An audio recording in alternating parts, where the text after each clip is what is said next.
Okay, my dear. Hi, Hi, learning how to get that. welcome.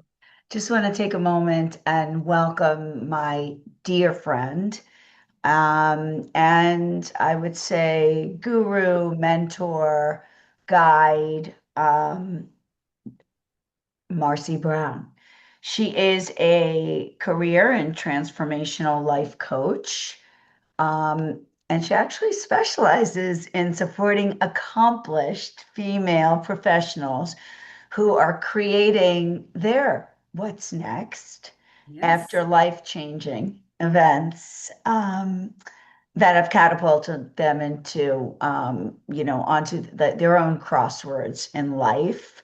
hmm And through your training and truly life experience, your career transitions, your marriage, divorce, parenthood, empty nester, and cancer survivor, hmm you understand the resistance we all feel in pushing through the barriers of fear, self-doubt, and indecisiveness. And I do. so Yep. I want to welcome you. I feel that every transition is an invitation to become fully and freely and powerfully ourselves. Mm. And so I know I sent you a number of questions. You did. Unfortunately, I didn't look at all of them, so I'm kind of like going to be freewheeling it today, but it's okay. I You're gonna got wing, this. you're gonna wing it. I love it. I'm gonna I wing it. love it. So, Marcy, now that you're in your 60s and Almost, approaching almost. 70 Yeah. 8 months soon, from now. soon, Yeah. my question is, what are you letting go of in this season? Actually, it's been a process, right? It's been a process that has been going on for a while. And as I head towards my seventh decade, I realize that this is a process that will never be complete, Hmm. which is really interesting. Yeah. I thought I was just going to make a decision, right? I was going to make a decision to not let things bother me anymore and not to let things get under my skin and to just like just be open to everything and saying yes to everything and not letting who you are, what you are, or your own idiosyncrasies, get to me. That I was immune. At a certain age, you think like, oh, I'm immune. You hear about this with age. That oh, it no longer bothers me anymore. And you know what? I say BS on that. Yeah. Okay, we are who we are. We Yeah. definitely are who we are. So what I'm letting go of is sort of that expectation that I don't care anymore. Okay. I love it. It's like I don't care anymore. I actually do. I actually We're do just, care, and the thing is that it's not as dire anymore. It's not as important anymore. It's not life-changing anymore if something goes awry or astray or is not aligned.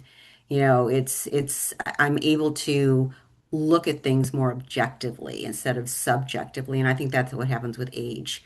Is that you're no longer as you say, Jerry, all the time, I'm an observer of my life. I am actively observing my life and I'm actively observing me.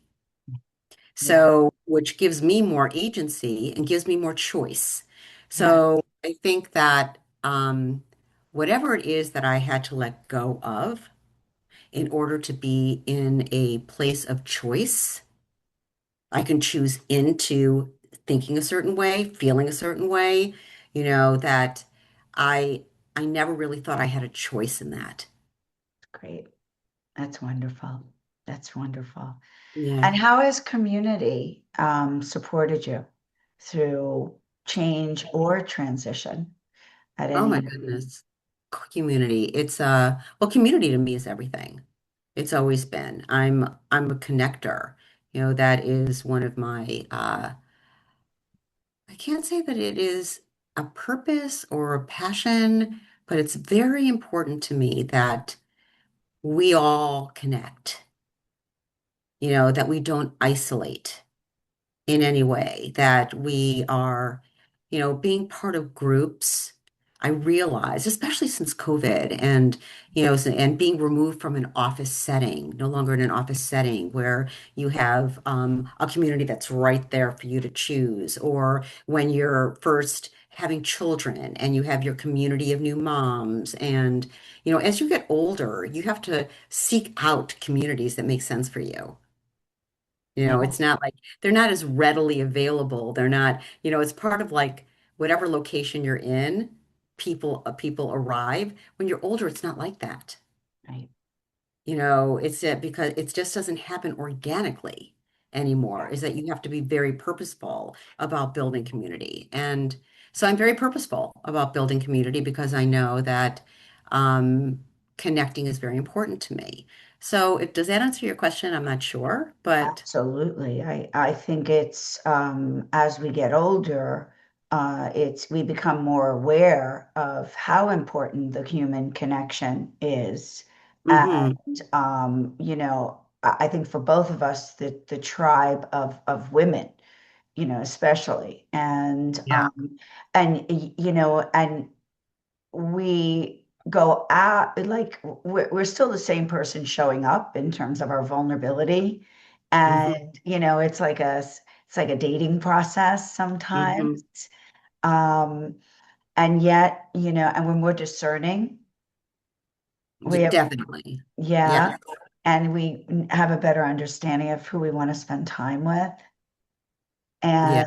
I feel like I could speak for myself, it's almost like feeling quite vulnerable, you know, um, but thread in this woman of 60 plus decades of wisdom and, Hmm. knowing and trust and confidence that, you know, um, I'll find my way and I'll find my tribe and I'll find the women, Hmm. like-minded women in my life as I, explore, the new this ongoing path, I should say, of Yeah. No, I totally, yeah, I feel that you really do understand me and that you heard me yes, about what I said, but it's the constant seeking yeah, of communities that make sense for me yeah, at this stage of my life.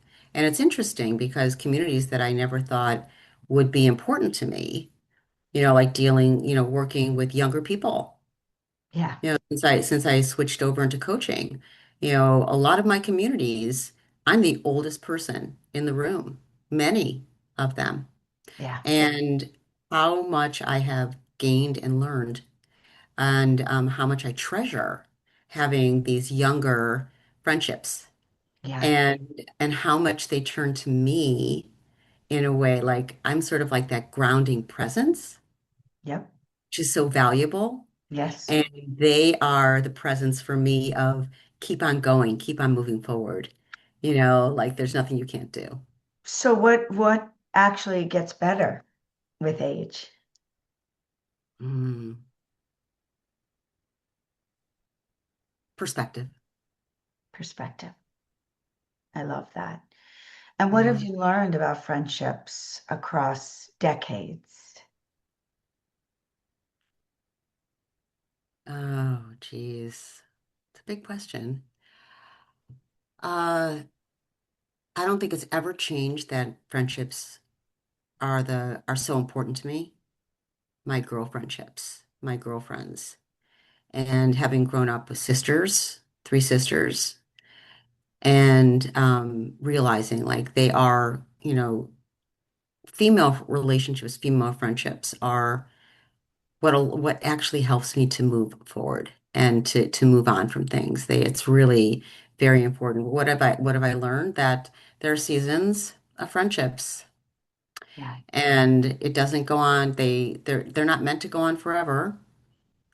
And that the ones that are meant to go on forever, they do, and they will. And the depth of that friendship and the understanding, the new understandings of watching someone go through their seasons. It's really very stunning. It really fills me with awe. And there's not many women that I have in my life like that, but I know who they are, and they know who they are. Yeah. So, what might shift if you gave yourself permission to speak honestly without judgment? Oh, it's funny. It's such a great coaching question. Yeah. You do have an influence on I me. know. I'm gonna I'm ask gonna, I'm putting that in my pocket if you don't mind. Uh, that. what would shift if I gave myself permission? I think, let me think. I have to look. I'm looking. Um,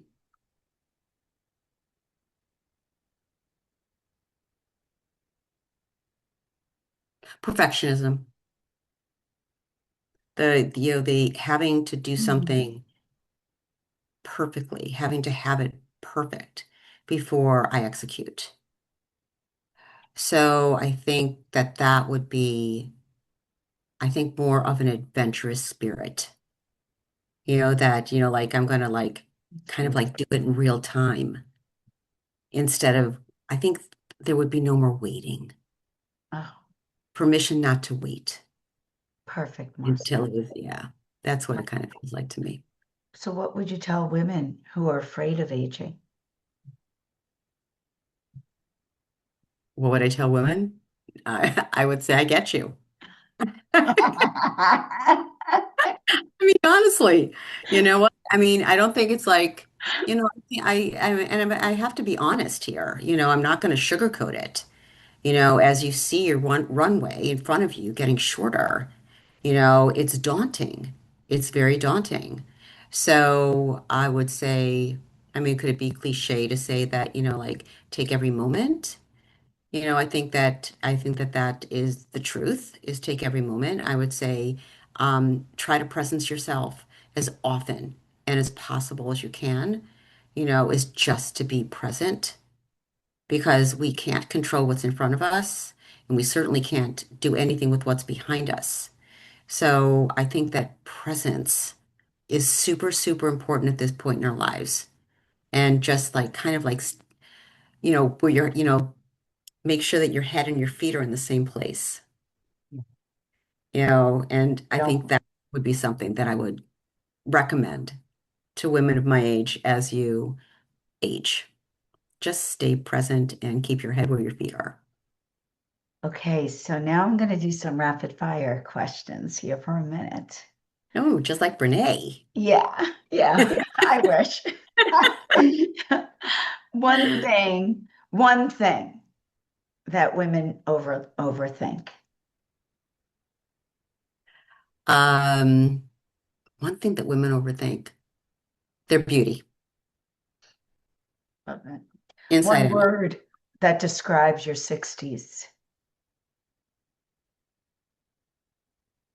Transformational,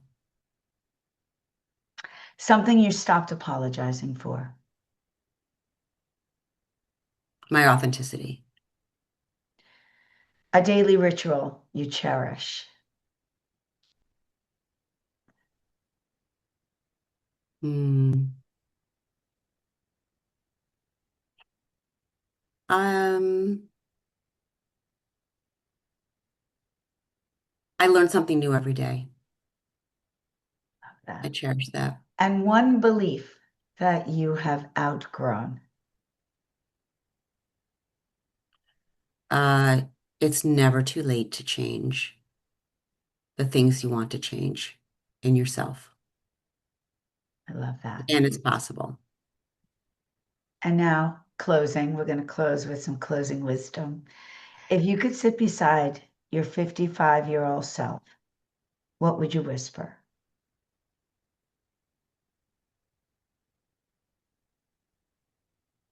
Hang in there. Yeah. What does freedom mean to you now?